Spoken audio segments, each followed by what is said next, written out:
Hello, and welcome to Leeds Echoes. In this series, I'll be exploring different aspects of Leeds' rich history.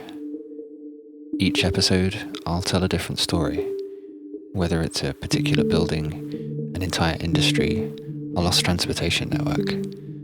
But most importantly, I want to try and figure out how the people that lived and breathed this history felt. What did the local butcher think? Or your neighbour? What did the city sound like? And what did it smell like? These are the kind of things I really want to explore in this series, and I'm really excited where the journey's going to take me. Hopefully I'll see some of you on the way.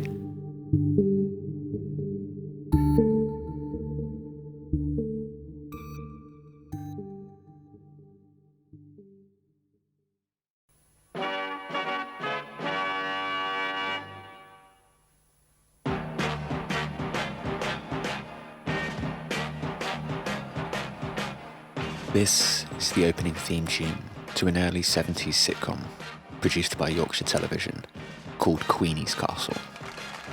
It was set in Leeds, in a flat right in the heart of the city centre.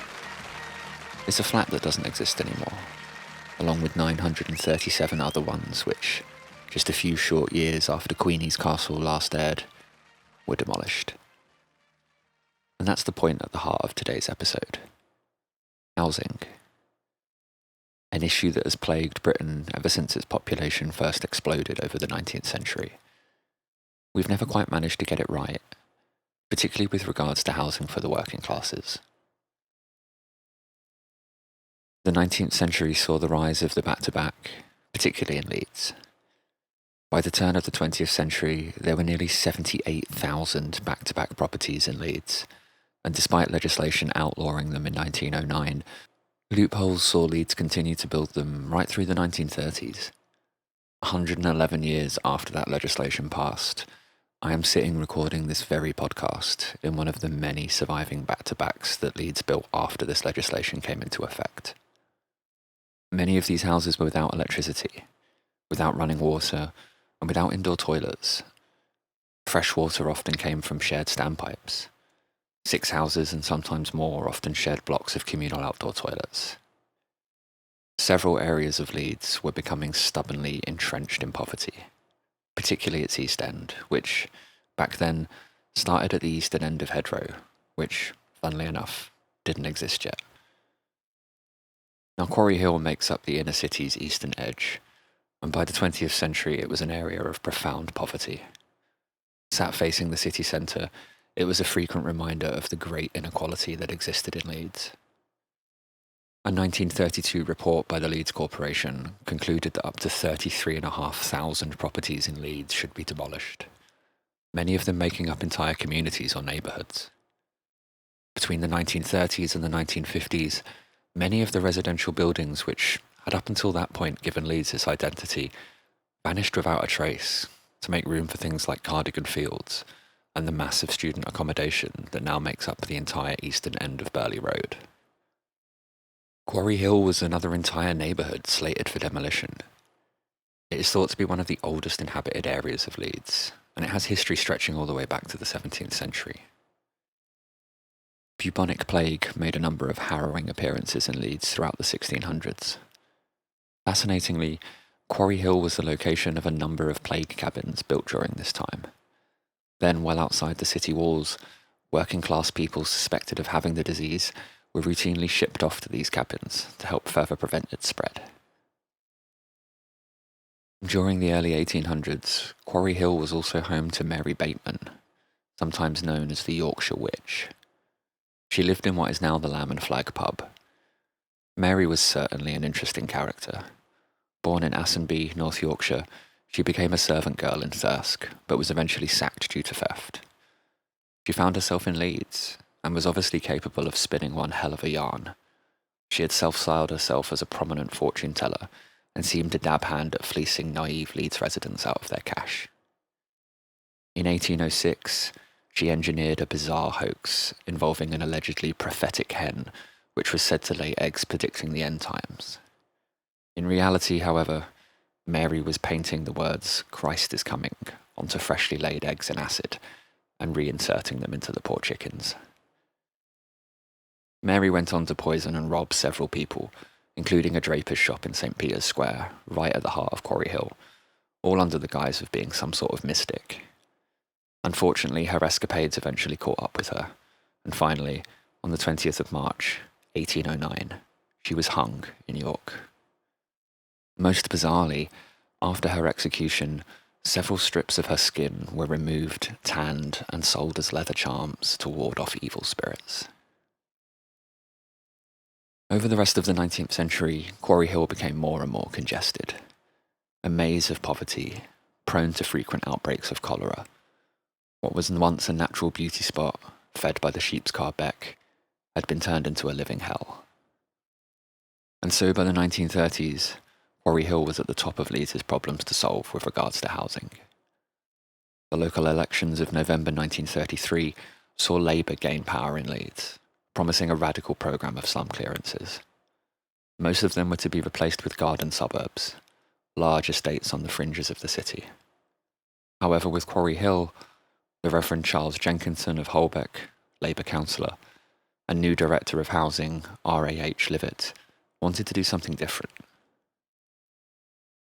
Inspired by the Karl Marx Hof in Vienna, they planned to create the largest social housing complex in the United Kingdom, Quarry Hill Flats.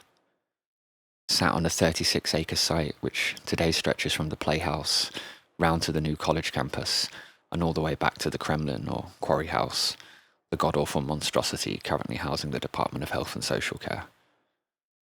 The Quarry Hill scheme had 938 flats, housing around 3,000 people in 7 different 8-storey blocks. It planned a community hall, shops, indoor and outdoor swimming pools, extensive courtyards, gardens and play areas, a communal laundry, and even a mortuary. The flats themselves were groundbreakingly modern for the 1930s. Between 1 and 5 bedrooms with electric lighting, baking ovens, and inbuilt waste disposal. Bathrooms and toilets. They were light years ahead of the grim rat's nest of back-to-backs they replaced. And the scale of the project was truly breathtaking. It was enormous. A self-contained mini-city. And I've spent hours poring over thousands of photos of the site. What I would give just to get a chance to walk around it, or even live there for a day. The mostly black and white photographs show a bizarre interwar vision of utopia. It's rare I can look at a photograph of somewhere in the UK and not instantly recognise where it was taken, or when. Photographs of Quarry Hill feel both simultaneously from the past and of the future, a future that didn't quite happen. Felt somewhere familiar yet altogether alien. I've had the pleasure of speaking with several former residents. Most of them talk about their time there fondly. The first few decades of residence in particular are ardent defenders of the scheme, but it can't be overlooked the conditions that they had gone from and to. For these early people, the bar was remarkably low. And just 40 years after their construction, they were being pulled down. A fact that I still struggle to wrap my head around. How something so huge could be so ultimately temporary. The whole thing feels so insanely short-sighted, either in its initial construction or the decision to pull it down. I can't decide which. But what went so wrong? How could the largest social housing project ever undertaken go from boom to bust in just 4 decades? And what does this ultimate failure in social housing represent when you think of the complete and utter lack of projects like this since? Much of my entire life, Britain has been screaming for better social housing. And back in 1934, when construction began, the success of the project largely rested on one thing: its method of construction. It was being built using the Maupin system, a light steel frame, then pre-cased concrete units manufactured on site. No brickwork, no plastering. The theory was a massive reduction in skilled labour and material costs. Now, these savings were vital to the success of the project. Its wider social ambitions and facilities, the concert hall, the swimming pools, the tennis courts, the nursery, all these things hinged on the savings made using the Maupin system. Now, this system of construction had been developed in France, who, at the time, were slightly obsessed with precast concrete. The first large project to employ the system was the Cité de la Mouette in Drancy. Originally built between 1932 and 1936 as a modernist urban community, it was named the Silent City for its peaceful ideals. This name, however, took on an altogether darker meaning when France fell to the Nazis in 1940. The Silent City was confiscated by the Nazi authorities and turned into an internment camp, housing foreign and French Jews rounded up by the Vichy government prior to their deportation to extermination camps. At its peak, after the SS took over running it from the French police, it held more than 7,000 people at a time. But this wasn't a static population. Between June the 22nd, 1942 and July the 31st, 1944, 67,400 French, Polish, and German Jews, including 6,000 children, were deported from the camp in rail trucks, mainly to Auschwitz. By the 17th of August 1944, when Allied forces liberated the Cité de la Mouette, only 1,500 people remained alive. The Silent City had taken the voices of so many. When construction began on Quarry Hill in Leeds, just 2 years after building had started on the Silent City, all of this was a distant nightmare, yet to be played out. Quarry Hill was even more ambitious, its designers hinging the entire project's success on the savings made by using the revolutionary Maupin system. However, by the outbreak of war in 1939, 5 years after building started at Quarry Hill, and despite some residents already living there, the project was far from finished. Building dragged on into 1941, but ultimately the complex was left unfinished. The strain of the war prevented it from reaching its full ambition. And at the heart of the failure was the Maupin system itself. There were endless issues in on-site manufacture. Most of the cost savings were never seen. The Maupin system was a long-term failure too. Inadequate concrete cover over ungalvanized reinforcement beams led to corrosion and spalling of the precast panels. Eventually, moisture penetrated the unprotected steel frame, which also began to rust. And after a lifespan of about 35 years or so, both Quarry Hill and the Cité de la Mouette in Drancy were slated for demolition, having lived out very different lives.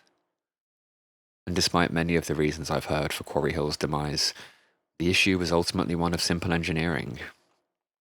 And despite these failures, there is one clear example of pre-war, precast concrete that succeeded: the cladding to the front of the Dorchester Hotel.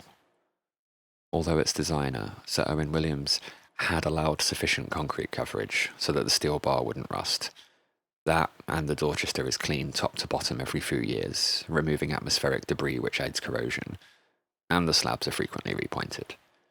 This was a luxury that Quarry Hill was never going to have bestowed on it. And by 1979, Quarry Hill was gone, and with it 1,000 homes. Leeds was left with a giant patch of dead land right at the eastern city's edge. In its place came Quarry House, itself a much revered success project for forward-thinking and modernist design. It opened to much fanfare in 1993, similar to Quarry Hill, with gyms and swimming pools and the same quirky utopian vision, this time for a working environment rather than a living one. And today, that building is owned by Legal & General, who subsequently leased the building to the Department of Work and Pensions, who plan to be there for another 25 years. I'll let the lunacy of the logistics of that sink in, that our government builds buildings for itself, to then sell to private companies, to then lease back to them. It's over 40 years since Quarry Hill vanished, and the area is just about taking on a new shape. The college, the playhouse, Northern Ballet, and the BBC, which is all very nice, I guess.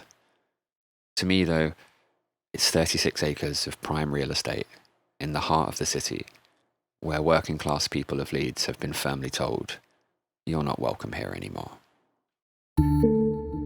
Thank you so much for listening to another episode of Leeds Echoes. If you'd like to get a little taste of life on Quarry Hill, I highly recommend watching some of Queenie's Castle on YouTube. And if you enjoyed today's episode, let me know, and hopefully there'll be some more soon. In the meantime, stay safe, take care, and support the working class.